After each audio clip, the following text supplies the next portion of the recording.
What's going on? What's going on? What's going on, party people? We got, sorry for the little bit of delay, technical issues. It wouldn't be a show if it one day a week. I got some type of issues going on.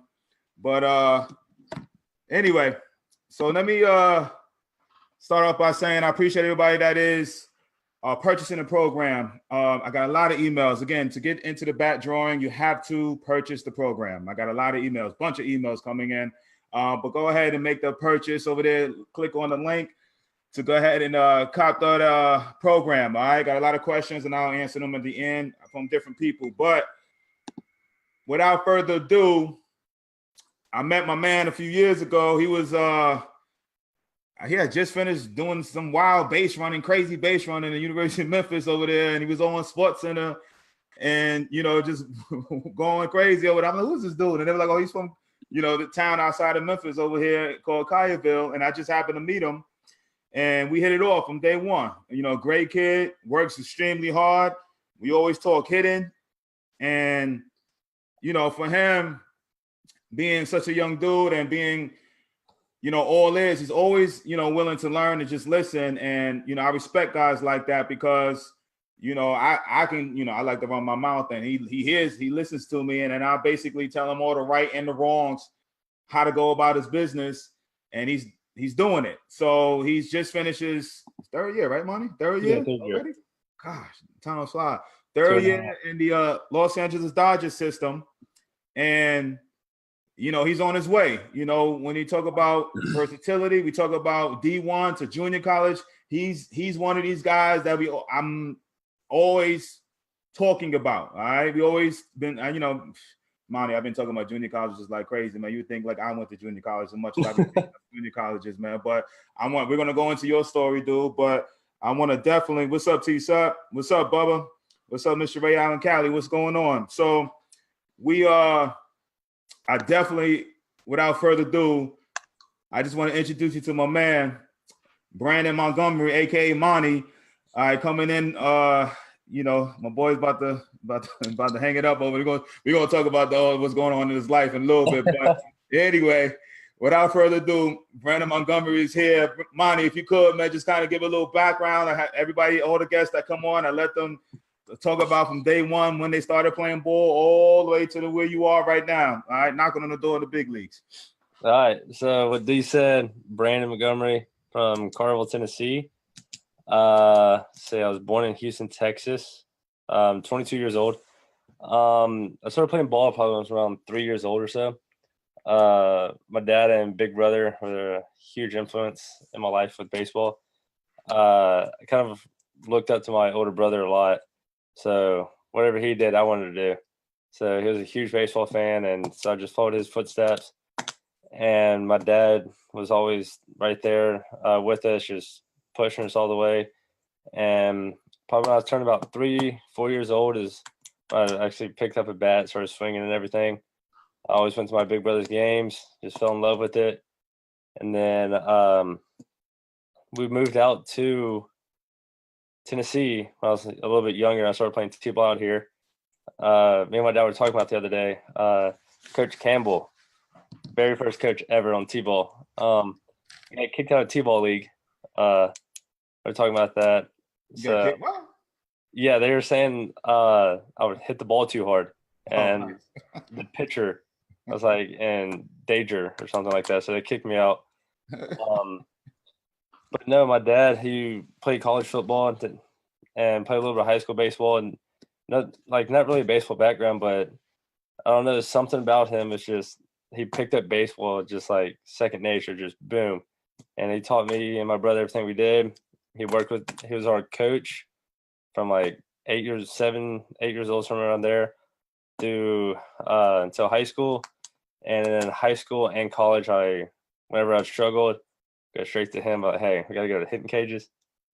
And he would always work with me about that. And even to this day, when I'm struggling, I'll be like, hey, Pa's like, you need to come out, fly out here, help me out. And he'll stay about a week or so, and then he'll fix me, and all of a sudden I just start hitting again. Nice. And then if I go in that kind of slump, I'm like, Dad, come out.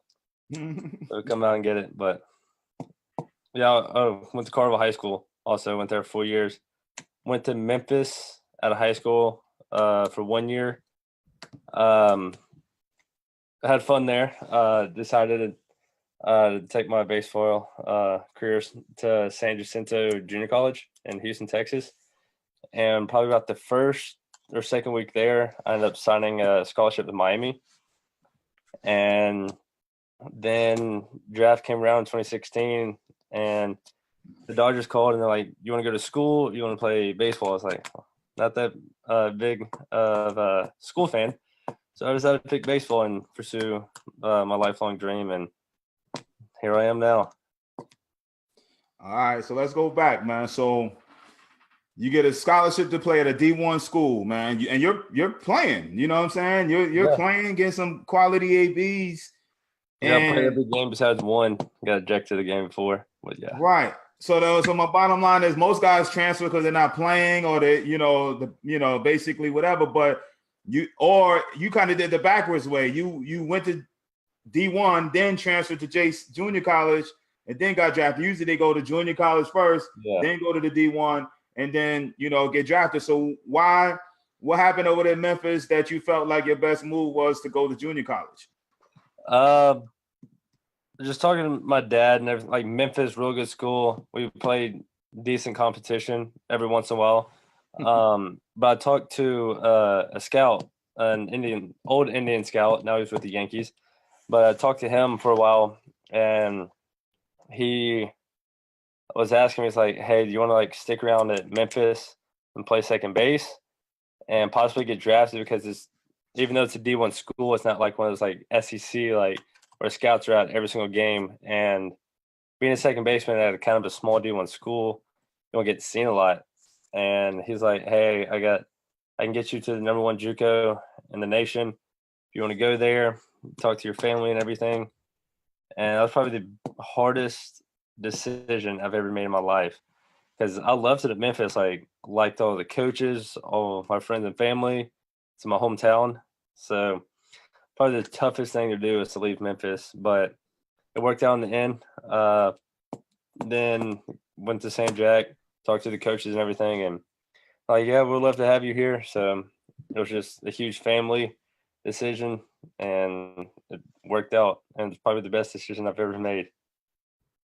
I know that had to be a tough one, man. So, I mean, all right, so I'm hearing you, right? You're telling me that a scout or somebody saying, listen, and it ain't like Memphis is not like it ain't no pool school, but they're saying you're not going to get the exposure you want playing at this D1 school. You need to take your butt to junior college and get more exposure. Is that what you're telling me right now?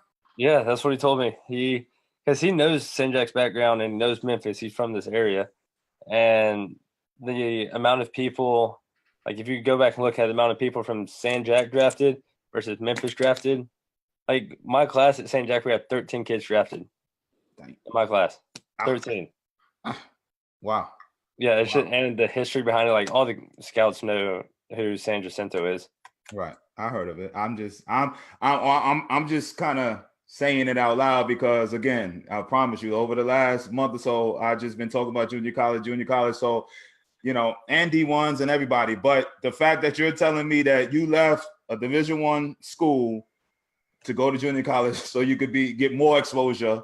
Yeah. And, that's I don't know. That's an eye opener to me, and should be to people that's going to be listening into this and listening in right now. Because everybody's like dream when they're growing up, like, man, I'm going to go to D1. Like in this area, everybody's like, let's go Ole Miss, Vanderbilt. Like those are the top schools around here. But you also got to look at playing time and people in front of you. Even if you are playing every day, like there's going to be people at Ole Miss are just like top 5 prospects. Like they're there to see him. And if you don't ball out, they don't even know who your name is. So it's better to go to because if you don't play your first 2 years or something like that, like all of a sudden junior year, like you're pretty far behind. Yeah. In my opinion. Yeah. And with junior college, you only have 2 years to show out and do what you want to do. And there's going to be more other D1s there. Like a lot of northern teams don't come to Tennessee to scout you, like Ohio State and all them. Mm-hmm. Like no one comes down there, come to the South. But They were they down there at San Jacinto? They was down there, the big time up north Yeah, school. we had a lot of people come out. We had, even though like we had the typical TCU Houston, we had a few kids sign with. We had a lot of Louisiana kids. Let's see, I was Miami. There was Kansas. I had some people go to Kansas State. So we literally had them from everywhere. And I mean, it's. I mean, I brought you on to talk about the minor league life, man. But I know you've been grinding away and dealing with stuff, but on on these lives, man, I've been talking about this junior college stuff, and for you to come on, and I don't know, man. I guess I just breathe it in the air. I've been talking this junior college stuff, and here you come talking about you left a D1 school to get more exposure to go to junior college, man. I'm like, I don't know, man. If parents don't get the I don't know. And to help all the parents out there and even kids, like I absolutely had a 100% full ride to Memphis too. Like I was not paying a penny to go there, and it was a D1 school, and I still ended up leaving to go to junior college. Okay, you heard it there. Hey, listen, hey, I can't, I'm just a message, my boy over there. I just asked the questions, and I promise you. And it worked out for you, right, Monty? I mean, so you had a chance to either go to University of Miami or get drafted, and you got drafted, right? Yeah. And if I would have never made that St. Jack move, I don't know if I'd be wearing this hat right now. Wow. That's how it's just a band. Let me ask you this. So just the season in Memphis and then the junior, and I know the same, even I'm just asking these questions. So the difference between the Memphis competition and what the American Association, American Athletic Conference. Right. And San Jacinto, the conference down there in Texas, give me a comparison as far as like, talent wise and, basically, who you playing and, was it comparable or no? I honestly think it was a little bit more competitive because like most of the junior college kids are kids who aren't, well, one, they're not a big fan of school and they want to get drafted earlier. It's either they didn't get enough money in high school and they just want to get back out quick. Like all those guys go to junior college. Even if you don't make grades for D1, because like Vanderbilt, like you have to have a certain like 35 GPA or something like outrageous to get in. And I know when I was in high school, I didn't have a 35. I was hitting like a 3 or something like that. I couldn't get into Vanderbilt with grades. Mm-hmm. But I could have went there for athletic ability, and there's going to be people like that all over the country. And you go to JUCO, and it's a lot cheaper for parents to like can't afford the D1 schools and how expensive they are. And I found that out because Miami was like $40,000 a semester. It's just like no one can pay that just to play baseball. Like, yeah, it's right. But that part is crazy. But it's. The competition was a lot better. Played a lot better competition. Like on average, we're facing kids low mid 90s every day. Really? Trying to think. Our championship game of the World Series, the kid ended up going like second round overall or something like that. But he's a lefty. He pitched all 9 innings. He was sitting 96 in the 9th inning. Like we would face pitchers like that all the time. Okay. Well, I mean, I'm just, again, it doesn't have to be nothing else has to be said about that because I just, I've been talking about the junior college stuff. Anyway. Yeah. So now you get drafted, okay? So, you're fulfilling the dream, man. So you worked hard, you get drafted by the Dodgers, man. And so where, I know the family was, how did that give me that process before like we get into the minor leagues, life and stuff? When did you start hearing again the rumblings that hey, I may have a chance to get drafted? When was that starting to happen? Let's say about after the first week of inter squads at San Jack, we started having a lot of pro scouts there, started getting a lot of questionnaires, one-on-one meetings, talking with some scouts, a lot of people calling, talking about like money situations and if I had an agent, all this other stuff. And then, so it went on from there, just started questionnaires, and then it kind of died down a little bit, like during season. The Dodgers, Clint Bowers, the guy who drafted me, he kept in contact with me all year round. and just seeing how we're doing. Always talk to the coaches and all that. And then draft day came around. I actually got called in the 5th round by the Marlins. The money wasn't exactly there that I wanted. Mm-hmm. So I turned that down. And then that was probably the hardest thing to ever do because like that's your dream. You get drafted, all of a sudden you do get drafted, you're like, nah, you can't. And then luckily in the 26th round, the Dodgers called and made a good enough offer for me to go with the Dodgers. And you can't really turn out the Dodgers. The history behind the Dodgers is just unbelievable outside of the playing for them, but still. But one is something like that along those lines. Possibly. Let me see if I can get Mounty back on. He's freezing up on me. You there? Okay, now I got you. My bad. That's on me. My side over there is telling me my connection is low. My bad. But anyway, so anyway, you're getting at practice. You're getting basically at practice. Scouts are coming to your practice. Is that what I'm hearing? Yeah. Just on inter squads when we're just like playing each other on the team, we had one day we had probably about 20 pro scouts and like 30 college coaches. That's just like one practice. Like our pro day, when we had our pro day, it was just you couldn't even see. Like it was unreal the amount of scouts that San Jack pull in. Wow. Yeah, they are. And if no one knows, Roger Clemens, Andy Pettit, Brandon Belt, list goes on about like the huge like big name guys in the pros or retired. Like I didn't know Clemens. So Clemens went there? Yeah, Clemens and Pettit. Yeah. I didn't know that. Yeah. I know Terry Shumpert, a couple guys, I know, Yeah. what I'm saying, went there, but yeah, I ain't know Clemens and them boys went there. But I want to so now you drafted. Where'd you get shipped off to, man? You get drafted, it's whole hoopla and all of that. So now you're in the minor league life, man. Where was your destination? Tell me now. You're on the grind. You're on the climb right now. So tell me, where was your first destination, man? Your first year? Phoenix, Arizona for half the year was my first year. When I first got drafted, went to Phoenix. And when I got there, like you always hear people always talk about just like the Hispanic culture with baseball and like how big those guys are and everything. I was like, okay, whatever. Get there. It was just I would think I was one of the smallest kids in our draft class. I'm like, I didn't know I was that small until I started seeing these guys are like 6'4", like 230, all muscle. I'm just like, this is crazy. I was like, looking at these guys, they're already gifted with size and everything. All right. Like, now I know I got to work my butt off to get these guys. But yeah, Phoenix, Arizona is the first stop. It's fun. Short season, rookie ball. And then from there, where'd you go from that point there?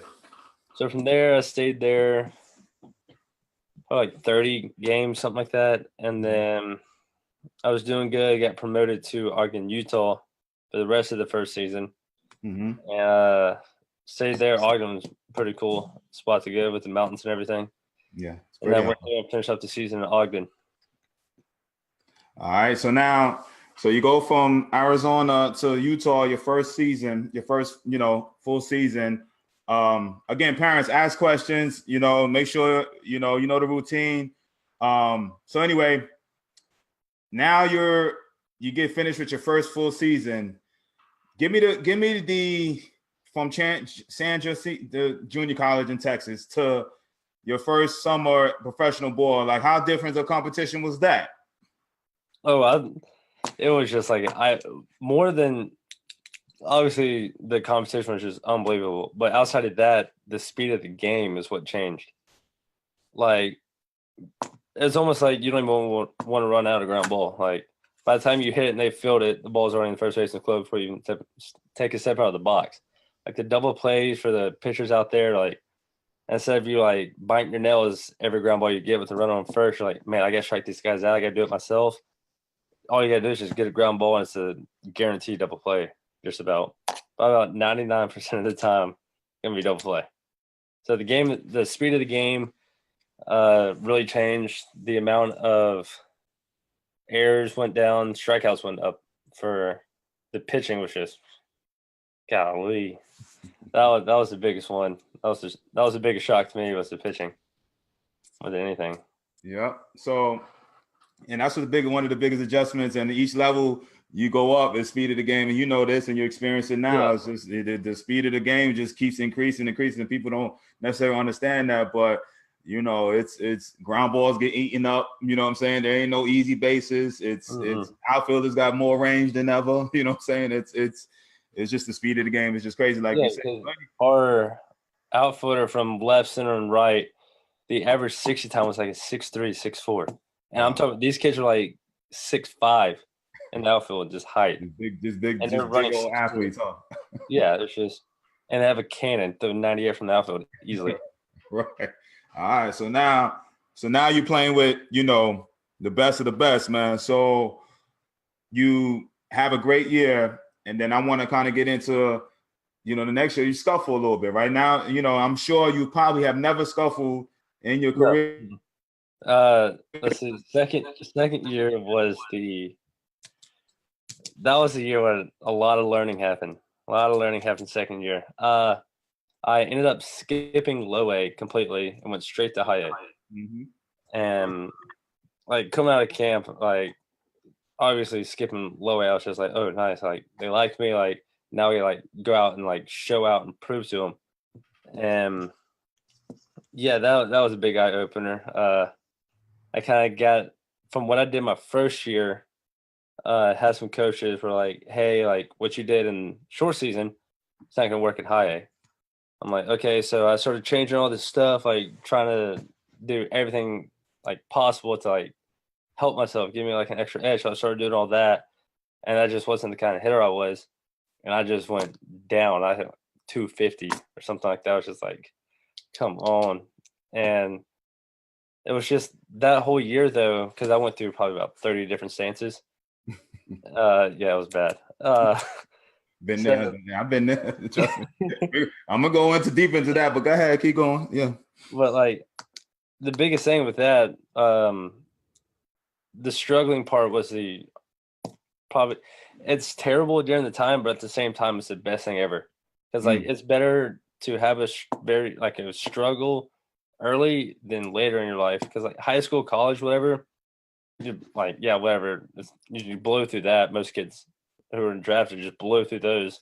Mm-hmm. And then once you get a pro ball and then actually you struggle, you're like, oh my God, what do I do? Like you're on suicide watch, you are trying all kinds of different, like maybe if I turn my socks inside out, like just all kinds of stuff. It got to the point where I was going no bat gloves, pants up, pants down. I was just like, I don't know what to do. Nothing's working.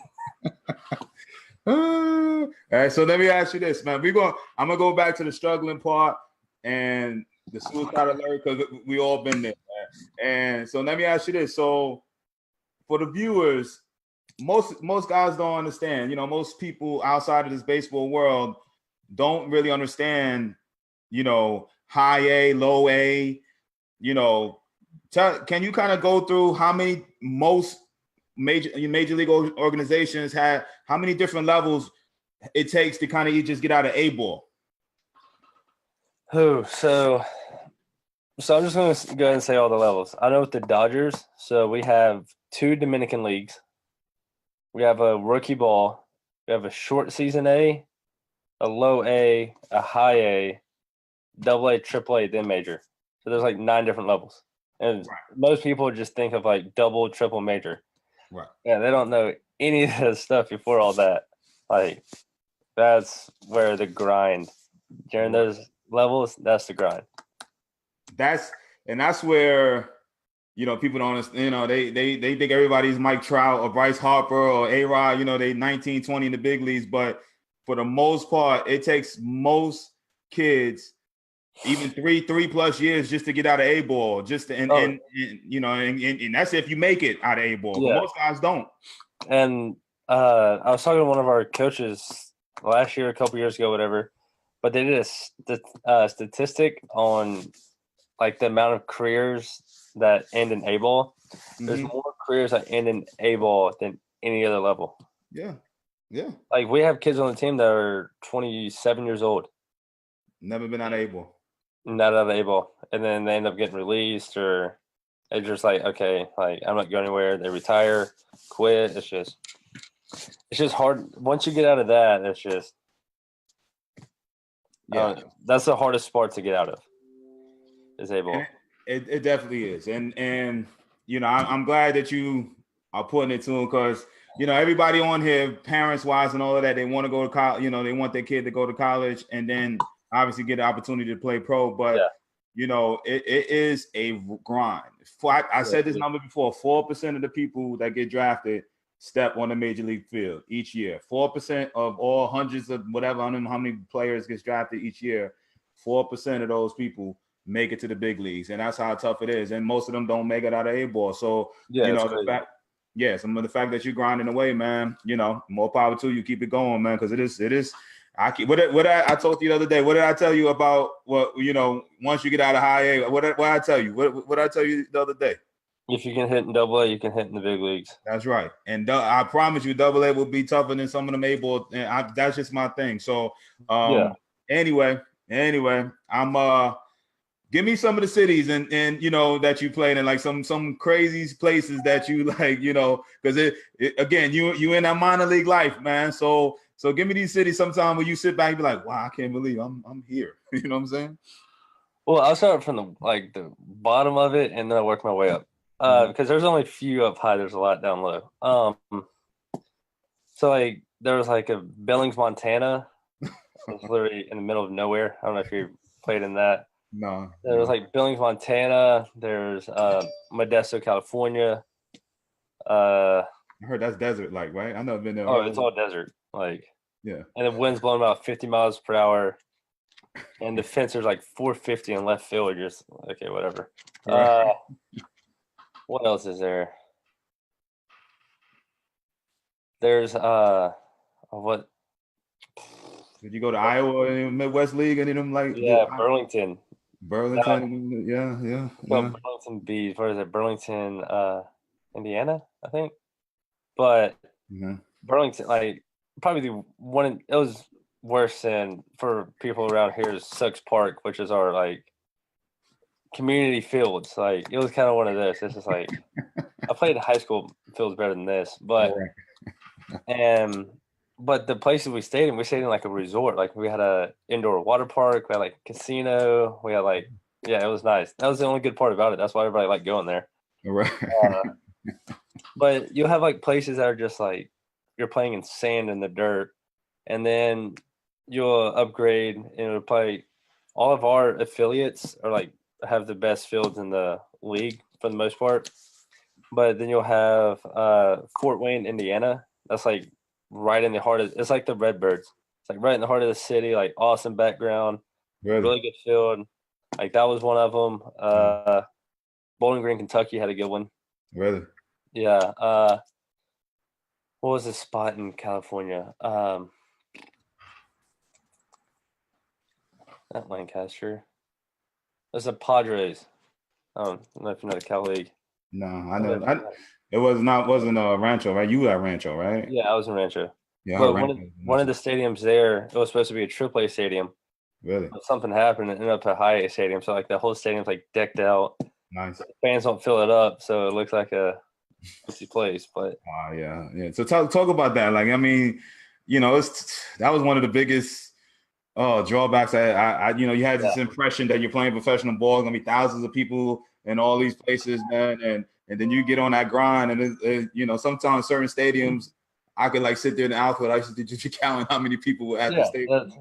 You know, and because at our places in LA, so I'll start in the bottom. So like Arizona, rookie ball, the only people there are your other teammates that are pitchers that are in shorts that are forced to stay to help your team. You have them, and then you have the other coaches. Every once in a while, like you have somebody's parents that are in town visiting. Right. But there's no walk-ups. There's no music. It's just that's something to where like you have to find something to make your way, like, get yourself pumped up or whatever. Yeah. And then in Ogden, We had a lot of fans on the weekends. Sunday games aren't really the best. But during the weekdays, we're okay. You go to Midwest League, there's nothing in Midland besides Dow Chemicals and the Midland Loons. So it's either you're hanging out at a chemical place, or you're at a What do you baseball mean? game. What do you mean a chemical? But what do you mean by Like Dow Chemicals is like a chemical factory. It's like the biggest in like the Midwest or whatever. Like that whole town like works. I mean, that's the place. I'm like, that's a hangout. No, it's just like there's only two places there, and that's that or baseball. Okay. Wow. Okay. But so we got a lot of fans in the Midwest League. Cal League, we didn't really get fans. Even the only time we ever got fans was on firework night, bobblehead giveaway, or if we had a big league rehabber. About it. Yep. But then you have teams like the Dayton Dragons, which are the Cincinnati Reds. They in like 2012, they're like the 7th most sold sporting event ticketing. They average like 10,000 fans a game. Nice. And this is like an NFL, MLB, like they're like on 2,000 consecutive sold out games or whatever. Wow. So then you have places like that, and you're like, okay, this is what baseball is supposed to be like. That's right. Yeah. So, tell me what's your longest bus ride so far. Tell me. You know what I'm saying? Like, you know, your longest bus ride so far. I think it's Billings, Montana. There's probably one longer than that, but I don't know why. I just remember that one. I think we were playing somewhere else, and we had to go from there to Billings. So it was like a 12-hour, 15-hour drive, just somewhere in there. And all you have is one restroom on the bus. You stop like once, maybe 2 times if you're lucky. And then because you don't get 2 buses till AA, so you got to share a seat. We had people bringing hammocks on the bus, like hanging them up, sleeping on the floor. I would always bring a sleeping mat. So I'll just curl up on that on the floor and sleep. But so you sleep. So you guys sleep in the aisleway on the floor of the bus ride, huh? Yeah, and probably about halfway through the season, I end up in the training room just about every day trying to get a massage from my back. Like by the end of the season, I can barely even walk. My back is just so crammed up. Right. And then you get the guys that leave their like soda or drink or something on there, and then it ends up rolling. Next, you know, you wake up with you wet all over because you got spilled soda. That's happened a lot. It's annoying. People leave food everywhere. Oh, the good old life. Yeah. Anyway, so give me a typical day in the life of Brandon Montgomery, and like give me like a day in the life of a season, mid-season, what time you guys usually get up, what type of, workouts, how's it work, game time, what time you got to be at the park, what's your daily routine like, man, during the summer? So we'll have like beginning of the season's always hard because you're trying to get a routine going, and each year's been different for me. Like the first year routine versus this past year's routine and one before that, it's just all changes because you learn something new every day. And one thing I really focused on, we always have a sleep doctor come in during spring training and talks to us about sleeping. Yeah, it's crazy. And so he was talking to us this year about how parents and people always preach like 8-9 hours of sleep. Like you gotta get that sleep, get to sleep. And I know my parents were big on it. Go to bed early. And as you know, like our game started at 7:00 at night. Right. So like an average day for us. So we have to be at the field around 1:30 for lunch. So, or if you don't eat lunch, you show up for like 2:30 or so, get ready for hitting. So we get to the field around 2:00 and say, eat lunch. We got an open cage, just go to the cage just for a little bit, do our routine, like our one-handed drills, our front toss, all that stuff. And then we come back in, take like a little, 15, 20-minute break. Then we go back out, do our stretch, throw. Every once in a while, do an infield, and then we'll take BP on the field. And then go back in the dugout, chill for about an hour and a half before game starts, 2 hours. And that's probably the worst thing ever. You're just like sitting there, you get all just like tight again, and you got to hit right before the game, and it's just so that part's hard. Most people take naps. A lot of people just get on the computer and just watch YouTube or whatever. Mhm. And then we have game time at 7. But the hardest part is because once you play the game, your adrenaline's running. Like you'll finish like 10 o'clock. Your adrenaline's still like you might be tired throughout the game, but once you're done, like your adrenaline's going. You're randomly you're not tired once the game's over. Right. And like we'll get back to our either hotel, apartment, host family, wherever we're staying. And most guys, like for me, like I couldn't sleep, so I would stay. Sometimes I'll be up to like 3, 4 in the morning, can't sleeping. But for the parents and kids who think like you have to go to bed at 9 o'clock, wake up early, whatever like that, the sleep doc. This come from a doctor. Mm-hmm. He said it does not matter when you go to bed. So like if I went to bed at 3 o'clock every single morning, got 8, 9 hours of sleep, and I woke up at the same time every day, that's fine. But he said what messes you up is if you're used to staying up that late, all of a sudden you go to bed early and you wake up like 8, 9 hours later, you're more tired doing that because like your whole body's in a different routine. So like whenever you go to bed, whenever you wake up, just make sure he says around the same time you go to bed, around the same time you wake up. Because I don't know if you notice when you try to sleep in, like, man, that was a long day. So I'm going to sleep in. You wake up and you're like exhausted. Yes. Yeah. Like I can't move. But as long as you stay in that consistent sleep hours is what big thing is. So tell me, so how you guys live? Like, you know what I'm saying? Like, how does this work? Like, you know what I'm saying? Like, give me like the minor league life, you know what I'm saying? Let's see. Rookie ball, we stayed in a hotel and it wasn't free. They took money out of our paycheck each week. So there's that. And then the next year, and then some levels have host families. What's a host family for the people that don't know? What's a host family?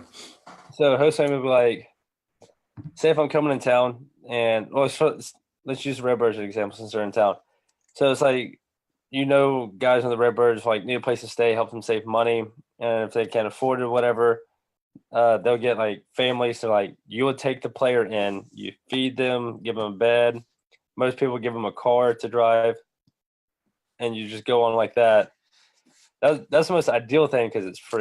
Like you'll give them like maybe $50, $100 a month versus paying a hotel. I mean, so you can get a hotel for like $7 a night, or saying a apartment for like $600 a month. But so my first full season, we stayed in a apartment. These names might ring a bell. Walker Buehler for the Dodgers, and Caleb. He slept on our couch in the living room. Wow. We had Caleb Ferguson, who's also a big leaguer right now. Okay. He slept in the master closet. Time out. Yeah, What now? What? He slept where? Our hotel out in Cali was massive. I mean, our apartment was massive, and our master closet was just like humongous. He had a queen size bed in there, perfectly fine with the TV. Yeah. What a TV? With the TV and his PlayStation, everything. Yeah. All right, time out. So I don't care how massive, whatever. So you got guys. How many guys are in an apartment, man? So we had Ferg in the master closet. Me and another guy was in the master bedroom sharing it. We had Walker on the couch. We had another guy in the living room. And then we had 2 other guys had their own room, but they paid more. So it was a 3-bedroom apartment with 7 guys in it. Just trying to make it as cheap as possible. So why so much? For the people who don't know, like, what's a minor league salary? Like, what do guys make in the minors, man? You know what I'm saying? Especially at the lower levels, and how does it go up for the people? Yeah, so I think it's all gravy because all these guys make those millions of dollars. But talk about how the minor leaguers make. What they make. So like each level, you get promoted, you get like $100 bonus or something like just an extra $100 a month, and each year you're with the Dodgers, your pay salary goes up like $100, $150, something like very small. Like it's not even, like you can barely buy a stick of bubble gum a day and survive. But you're probably before taxes. I think I'm around 1,600 a month Before taxes. before taxes. And you're staying in some of these apartments are how much? How much are they? How much are they? Especially in California. Ours was like 400 a person. So basically, you're So walking home. so we get paid every 2 weeks. So our 2 week paycheck went straight to the apartment, and we had to live on the other 200. And it was just Yeah. like we have guys like people in the store that like recognize us or something that we're walking through, and I was talking to one dude, and he's like, "Man, I bet y'all get paid a ton of money." And I was like, what do you think we get paid?" He goes, "Oh, million, like y'all are millionaires." And instead of me about like hurting his feelings, I'm like, "Yeah, I only make like $30,000 a month." I'm like, and I don't really say anything. I was like, "Yeah, like just keep thinking Right. that." Like, Right. And that's what most people think. They don't understand that we used to sit there and be like, that dude over there that's selling peanuts over there talking about peanuts and yeah, all that is making probably more than what we're making. yeah, 100%, way more than us. Like, Yeah. it's just and like when you come back in town, all your buddies are just like, "Hey, dude, let's go out, go party." Like, you got it. I'm like, no, you got the tab. I ain't got no money left in the season. Right. Like, Right. You're basically we're playing for free with the opportunity to make it. And that's what I think a lot of people don't really understand, man. This is you I mean, there've been lawsuits and everything going on, oh try to yeah, get there was one this year, and it happened. You said what? I said there was one that went into court about increasing pay, and Yeah. nothing happened. But They said they kind of I saw a Real Sports how they kind of threw it underneath the bus, and I mean not underneath the bus, underneath like a pile of other lawsuits that was going on, and the people didn't even seen it. So, and you know, and minor league baseball there is a lot of money in minor league baseball. Those owners of the minor league teams and stuff, even though they ain't getting attendance and all of that, but there's some good money being made in certain stadiums around the country, and it's just it just depends on everything. Yeah. So anyway, so now you know you ain't getting paid much. You out here on the grind and you on your way up, man. You got to deal with a bunch of just kind of give the listeners, man, the people that are gonna be listening on the replay, like how tough mentally you have to be a professional ball player to, I don't care how much money you made in the bonus, but to be dealing with struggling, family life, travel, not getting paid, dealing with the ups and downs of ball, somebody passing you by or you going up and scuffling. And, like how mentally strong do you have to be just to, get through a season of minor league ball trying to make it? So, especially on the wear and tear of your body, like through high school and college, you're just like, because high school, you play like 40 games, same with college, somewhere around that, whatever. Mm-hmm. And everyone's always like, "Oh, that was like that's not bad on my body. Like I'll be perfectly fine. Like in pro ball, like I've always had a lot of injury. When I was younger. I'm never tired at the end of the season. Like whatever." And I thought it was the same exact thing. All of our coaches were like, "Just wait till your first full season. Just wait." I'm just like, "Whatever, I'll be fine." Well, it was about 70 games in. I'm like, "Season over yet?" Like my body's about to die. Like, all right. And that first year is crazy. Go ahead, I'm listening. So like that was a big shock to me. So I had to learn how to train my body, like how to take care of it more, how to eat better. So now all we do is eat organic food during the season. Nice. So there's that. But on it, like the workouts aren't bad. Like we only do 2 times a week during season just to maintain your muscle mass you have and everything. Mm-hmm. So the workouts aren't bad. It's not like the college where you wake up at 6 a.m, you just hammer. Like the different workouts I've noticed, they're more like inner. Like it's not like college, like you're all just like, let's see how big you can get. Mm-hmm. Pro ball is more just like the smaller muscles that you use. Like you don't have to be absolutely insanely jacked to play baseball. Like they work about like the inner core, like the smaller muscles. We do a ton of core. Most of our stuff's all core stability. because that's all hitting with the core. Mm. So there's that. But I've had a lot of people like, dude, like, how much do you love baseball? I was like, don't, dude, if you had any idea of what I have to go through during the season, like, you would not ask me that question. Right. Like, you would, like, it's, yeah. like, if you don't absolutely love baseball, go ahead and stop after college. Like, 100%. You need to go ahead and stop. Like, it is pointless to go into pro ball. Because, like, a lot of people are like, man, I want to make that bank. I want to get, like, the $1 million contract, all that. Yeah, going up to that is going to test you if you want to continue doing that. Like, I've never thought about it or anything, but we get a lot of kids quit because of, like, they're like, man, I ain't making anything. Like, I can't live off this. Like, yada, yada, yada, all this stuff. And, like, it's too much work to be getting paid like this. Like, dude, then why'd you even get drafted? Like, if you, like, go ahead and give up. Like, don't even go to college. It's, like, pointless, kind of. To an extent. But those are nuggets right there, man. I'm like, you know, for you to be going through it, so you basically, you know, because everybody sees the glamour. Everybody, you know, right now, because even college baseball is more glamorous than minor league baseball. Yeah. You know what I'm saying? So, but if you do not love what you're doing, because you will get tested. You got guys that are, I mean, there's a couple guys right here that I walk into, 12th round guys getting paid, got a little bit of money, and 23 years old walking away from the game. And I'm like, really? And they just you see a lot of people walking away that you would never expected. And then let's talk about in spring training at the end getting cut. Like how tough is that when, you know, now you got guys walking away quitting, but then you got guys that really want to play. And, you know, how, you know, I know you experienced 2 spring trainings so far. Like how is that day like going, man? Like, I know that's one of those, you know, that was the eye open for me, my first spring training or 2. Like, you get some really good friends of yours and you be like, oh, yeah, that's so, like, for an example, like,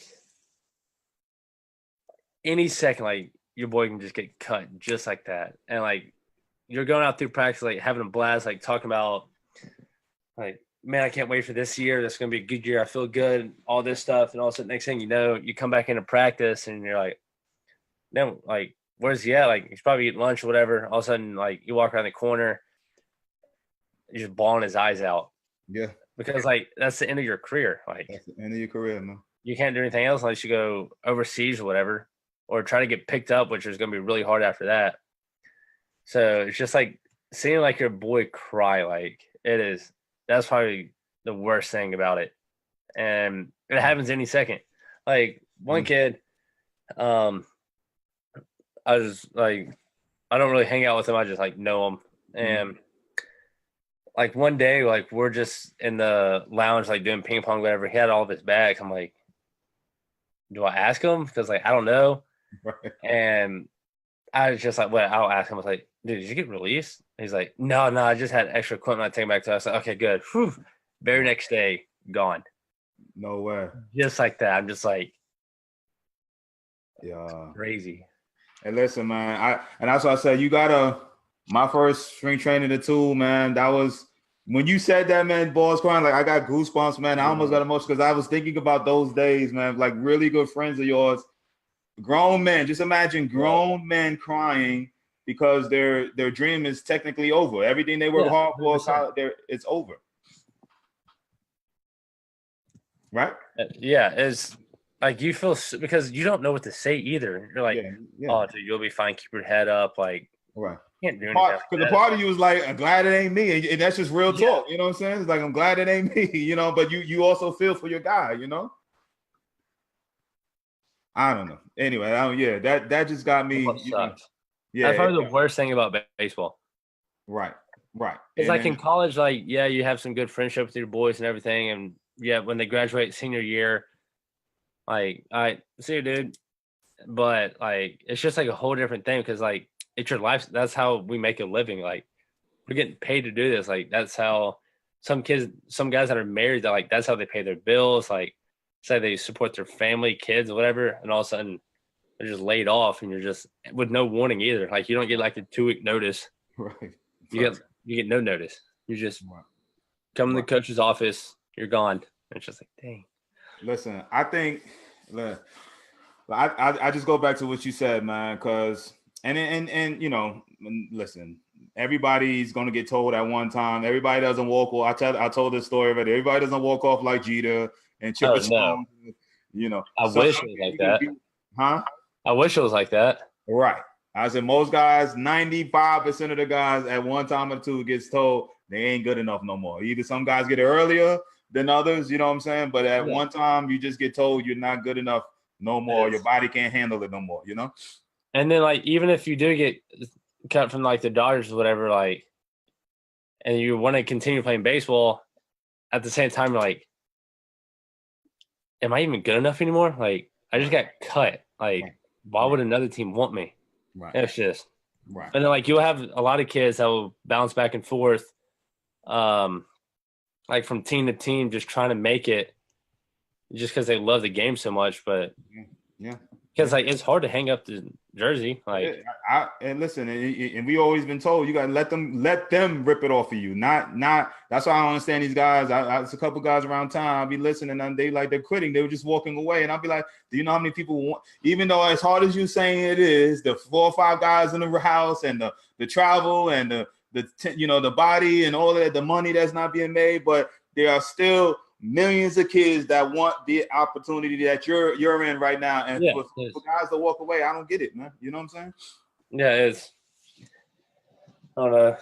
Yeah. Well, anyway, I think we got a few questions, and parents, please, if you got any questions, I know we just been rapping. This is what we do anyway, but we just doing it on live now. But anyway, let me see.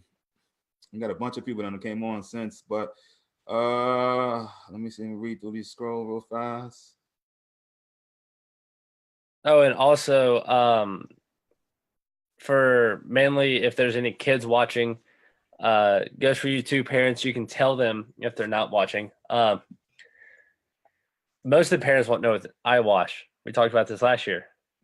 So eye wash is when, like, a coach is looking, I'm going to do something extra. So he's looking at me do it, and he's like, oh, I bet that kid puts in hard work.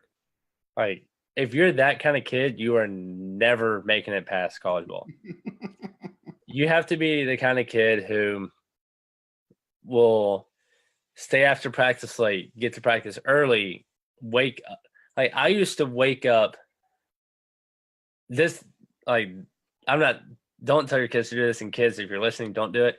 I used to wake up before school at like 5:30 or something like that, and I would go up to Carville High School, I would hit in our cages, and some days, like, okay, I feel good, hit 30 minutes, whatever, go to school, be fine. Some days, if I feel really bad, I'm like, man, I got to work on this. I'll be hit, and next thing you know, I missed my first 2 periods of class. Wow. But education's first, but it's just something, if you actually want it, you have to put in the work. Whether, like, miss out on girlfriends, like I had to break up with girlfriends over baseball. And, like, if you do not have a girlfriend that supports you or wants you to do good, dump her. Like, girls are just whatever. Like, there's plenty of fish in the sea. Luckily, my fiance, she's harder on me about baseball than I feel like I am on myself. Like, every night she's like, when are you going to go up to the cage? When are you going to go work out? You're looking fat. I'm like, okay, like, watch yourself. So, like, you just got to find somebody also who, like, will support you in high school. Not just girlfriend, but family, parents, and all of that. So, I like that, what you said, like, early in the morning. Like, so, listen, I mean, for parents are listening, I got a couple questions coming in too, Monty, but for the parents that are listening in, and I know we all say we work hard, but was your dad saying, hey, go early in the morning, get up early and go in the cages and work and miss a period or 2 in class to go get your work in? Was your dad telling you this? No, I ended up getting in trouble for it, kind of, because I was missing school, so I got in trouble with that. But nobody had to tell you to do it, though, right? Yeah, he didn't. That's the last thing he wanted me to do. Like, and that's my whole point, is just, I mean, there are sacrifices that are made, and it's guys, when you start digging on the deep underneath guys who end up making it or getting a chance to make it, like, like Monty here, you start understanding, like, the little sacrifices. He's saying girlfriends was a no, hanging out with friends, social life and all. Yeah, you can have fun here and there, but there's certain things that he can and can't do. Even to this day, it's like he got too much to lose. It's too much. And don't try to be the cool kid of high school and hang out with the wrong group of crowd, and then the next thing you know, you're in trouble. Everything down the drain.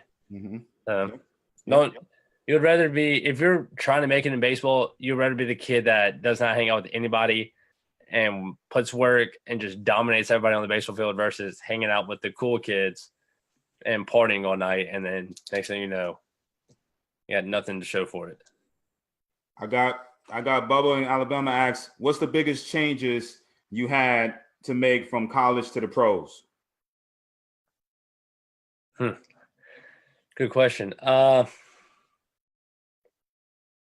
Consistency. I say consistency. Because so example, Mike Trout. You never see him win player of the week, player of the month, because he never has that 1 week where he just absolutely goes off bat 500, all of a sudden next week he goes down to 200. He's the kind of hitter that just stays at 300, 310, 315, just stays right there. Consistency. And that's what separates everybody. You have those players who win player of the week, player of the month, because they just have a week where they can't even get out, and all of a sudden next week they're over. That's one thing I've noticed is, this past year, I changed my swing one time, and I was early, and I kept with it for the rest of the season. I was like, if I don't struggle, you have to keep the same swing no matter what, because that's what the off season's for. Play around with your swing, try to figure it out, and don't change. Even if you're doing terrible, it got you there. Don't change it. And that's one thing I had to learn is that swing got me there. So why would I change it? But consistency is probably the biggest thing that I had to change about hitting. All right. Yeah, I meant to piggyback off that struggling and listening, changing stances. I'm gonna get all these questions. And we've got time to get back to that. But anyway, Miss Sheree out in Cali asks, if one is cut, the chances are slim to get picked up by another team? Question mark. Meaning, is it tough to get picked up by another team if you get cut? It is, especially if you're more of a higher round guy. Because for example, we had a guy who was top 5 rounder in high school a while ago, and he got cut, and he immediately got picked back up. And there's another guy who, in my opinion, was a better all-around athlete, better hitter, all this stuff, but he was a free agent sign. He got released and he never got picked back up. So it also depends who you are, what you've done in the past, and if somebody wants, because it's money they're putting into you, because they're not just getting you for free. They have to take money out of their pocket to get to you. So you see a lot of guys who will get cut and then they can't, or you see a lot in spring training. If somebody gets cut, they'll bounce back in spring training because we don't get paid in spring training. So it's either you go off and save yourself a career, or you're just here, just a free tryout, or an extra person to fill in a spot. Yep. So. All right. Mark asked, hey, Brandon, I see that you are from Texas and attended San Jacinto. I must have chopped that up so much, but talk about your high school career and time at San Jac. But you don't know, you're from there, but lived here. But go ahead. So talk about college experience at San Jac. Yeah, he just he's a Texas guy. Mark is from Texas, and he said talk about your high school career and time at San Jac. Mm-hmm. So high school career, I actually went to high school in Carville, Tennessee, where I'm at right now. Went there 4 years, played. It was funny because my sophomore year when I was on varsity, we had a senior shortstop who ended up playing for the Red Sox minor league system, and then he ended up retiring last year. But he was in front of me, so I ended up playing outfield. And then I finally went back to the infield. And high school was fun. Loved that. The competition around this area wasn't that good, though. So going from high school to college, what you look where I was from, yeah.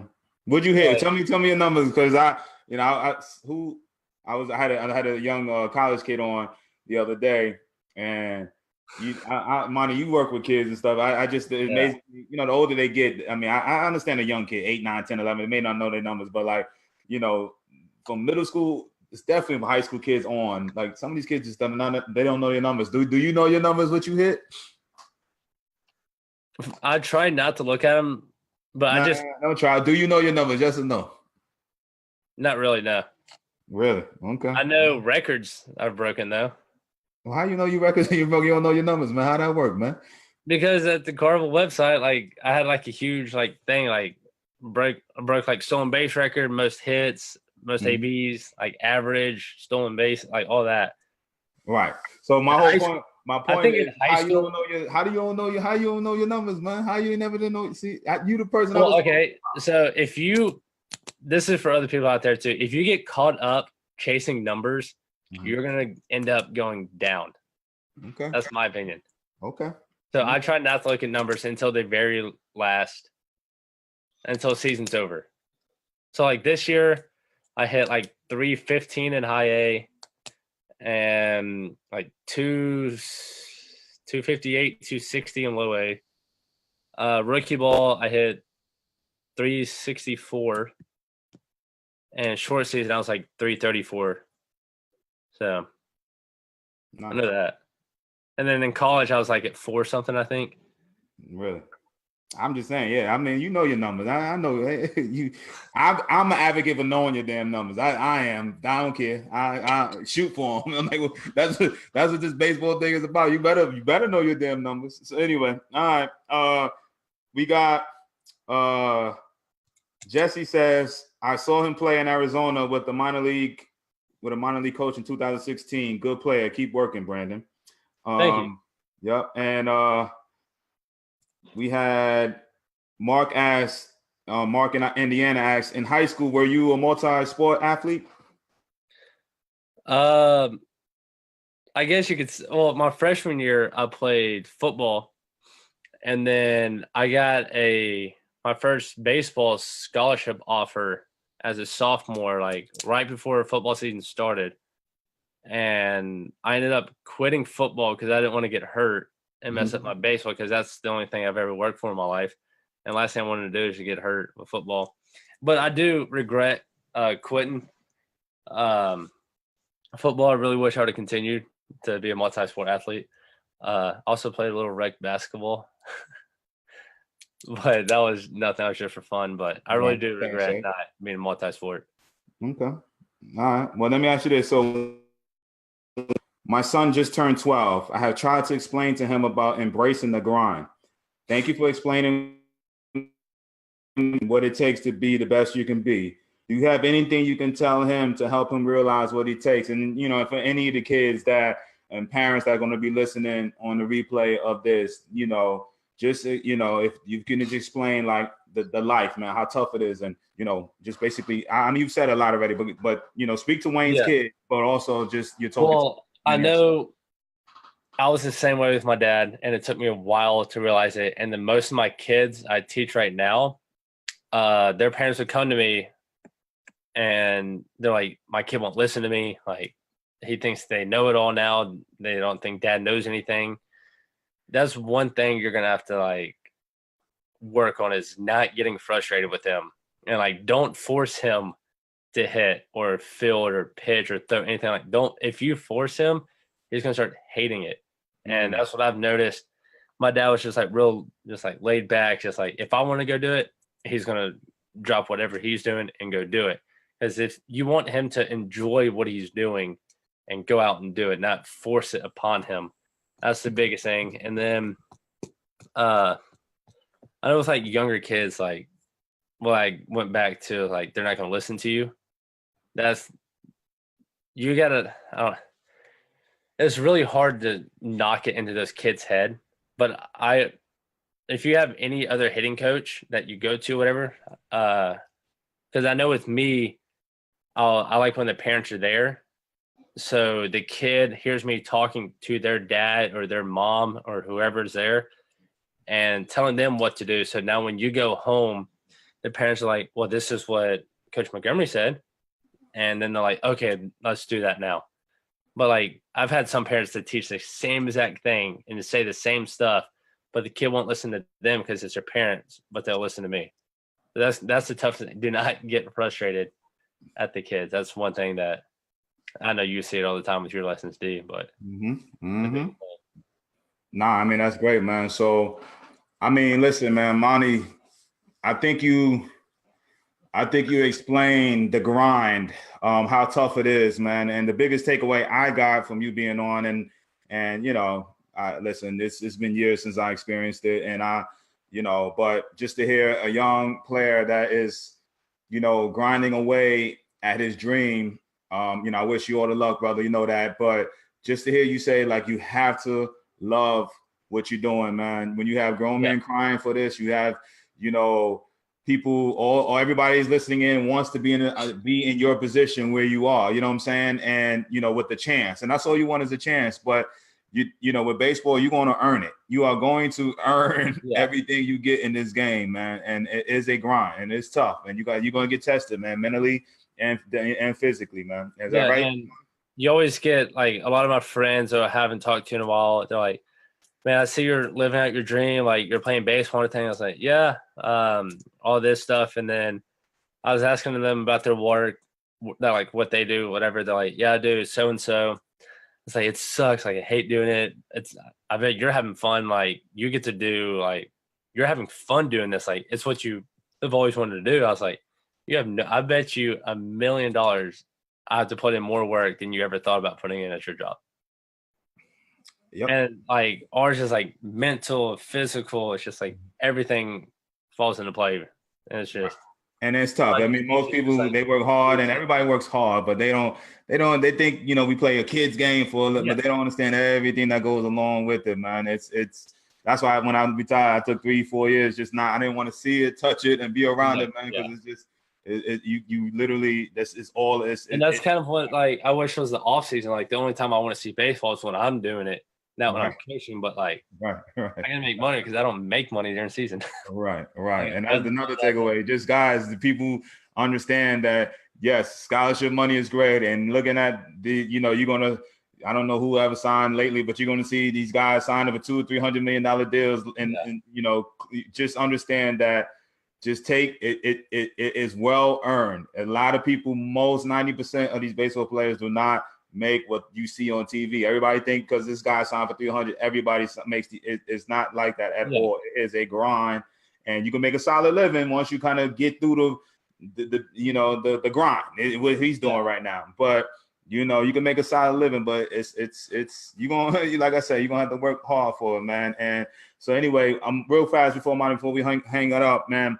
Listen, the people that's still on the program, my hitting program, again, purchase the hitting program and to be a part of I'm giving away a free Rawlings bat, Monty. Part of the people that the first 50 people that purchase my product, my program, they get access to a drawing I'm doing actually a week from today, I think it is. Yes, a week from today, I'm doing the drawing. They had to purchase the program, and I'm doing the drawing, and they get a chance to win a Rawlings Quattro. I think it's like $250 or so. You know what I'm saying?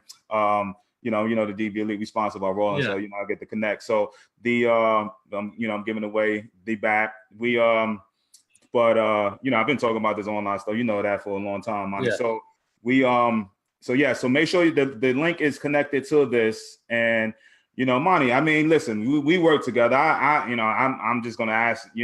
This is off the cuff. I ain't asking, but you've been around me.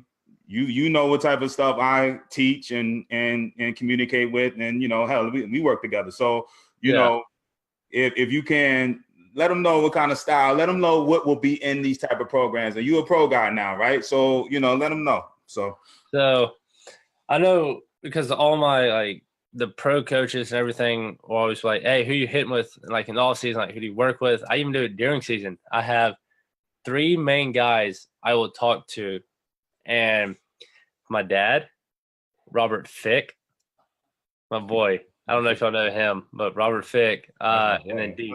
Those are the 3 guys I will always talk to. Like me and Fick were FaceTiming the other day about hitting. Nice. But those 3 guys, and which is like really awesome with what D teaches and everything, is what pro ball is turning into, I guess you could say, like getting that back hip load, getting that hip explosion, because that's all your power from the legs. And that's one thing D is like real good on, that he's always worked with me on, is get in those legs. And he showed me different drills to do. I showed him some different drills that we use that he's never thought about doing. Mm-hmm. So it's just like everything put into like just one big video of just like someone who's done it. And then he also talked to me who's actually in it, because baseball changes like all the time. Yes, it does. So it should, I'll be something that I might need to buy too. Yeah. I listen, bro. I just kind of again, off the cuff, man. I appreciate that, man. I'm gonna replay this all over, man. But I appreciate the love, Monty, like always do. Yeah. I'm gonna see you soon. I know we're gonna meet up in the cages like we normally do, and just I know you sent me some film over there. I think you got my response, right? Yeah, I got you. Yeah. So again, man, I appreciate you, Monty, man. I know you have made some new fans. Do you have any? You got an Instagram following? You got a Twitter, anything like that? Yeah. Brandon Monty, Monty, and then number 6. That's it on Instagram and Twitter. All right, Brandon Monty, Monty 6. Yep. Right. Simple. All right. So we definitely I appreciate you, Monty, man. I know, busy time right now. You're planning weddings and Christmas and holiday time, man. Just just make sure you get your work in, man. That's all I ask. Keep working, man. You gotta you're gonna have a family soon, man. So keep grinding away, man. All right. All right, will do. All right, man. All right, family. Tomorrow I will be on New Year's, 3:00 tomorrow, Central Time. I got a nice little surprise for basically my 3 steps on my 3 little what's the word I'm looking for? My 3 tips of what you should look for in 2019, man, coming from me. And I'm gonna do something a little different tomorrow, man. I'm gonna kind of explain what I kind of stopped talking about yesterday. But I want if like guys like that in Monty's situation coming out of high school, I'm just kind of talk about what I would do if I was in a situation coming out of high school. I know Monty, we talked about it. I'm gonna do behind the scenes. I'm gonna bring nobody's name up, but I do tell stories about certain people we know that we won and all of that. But anyway, I'm gonna talk about what I would do if I was in high school nowadays. And, just basically the steps in need in 2019. So tune in for 3 p.m. Go purchase the program. Listen, you got a pro guy right here talking about, I know what I can do, but I appreciate the love that he just showed me. So listen, go purchase the program. I will be in contact. I'll see you guys 3 p.m. tomorrow. Monty, man, I appreciate you, my brother. Love you, my dude. Hey, thanks for having me. Love you too, dude. All right, man. I'll see you later, man. All right. See you tomorrow at 3:00, people. Peace and love.